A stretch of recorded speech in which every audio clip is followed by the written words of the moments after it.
სოროდან გამოწუწუდა პატარა წუწუდა. უნდა და შეეტყო. რა ამბავ ქვეყანა? ეზოში გაბედულად გათრო გამოწვა. მაგრამ ცოტა ხანში უგუგახეთქილი იცავშორაში შევიდა. რა დაგელე მართა, სად იყავი? ეზოს დასათვალიერებლად. მერე რამ შეგეთხვა? იქ ორი ხეცი ვნახე. ერთი ძალიან საშიში უნდა იყოს.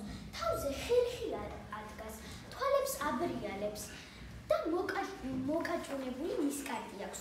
რომ შემომხედა, ცალფეხი შეიკეცა.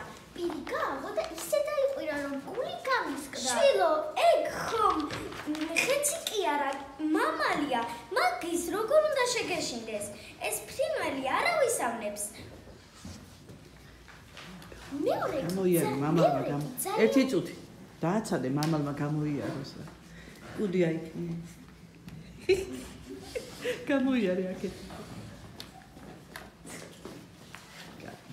მეორე ძალიან საყვარელი ხეცი უნდა იყოს ცოტა ხამა მრგვალი თავი და დიდი თვალები აქვს ტუჩებზე ურვაშები ლამაზად გადაუწყვია ან ბეწვით აქვს შემოსილი თავის გრძელსა და ფაფუკ კუც აქეთ-იქით აქნევს ნასთადებში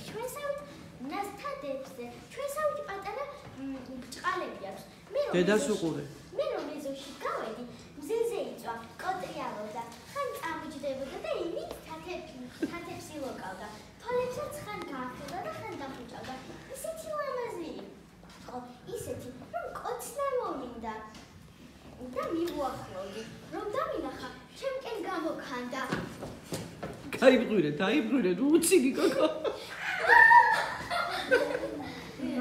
რომ დამინახა ჩემკენ გამოქანდა ღმერთო ჩემო ეგ ხომ კატა შილო ამჯერად გაგიმართლა მაგრამ ყოველთვის იდე ამ ცხოველს თორემ ერთხელაც სხვა თაგვებივით ვერც შენ გადაურჩები მის კლანჭებს და კბილებს დაარიგა აღებულმა დედამ თაგვ აი ეგ იმამ დათქვას დაარიგა აღებულმა დედა თაგვმა და თავისი პატარა ცრომის მოყარეთ უთხრა ტაში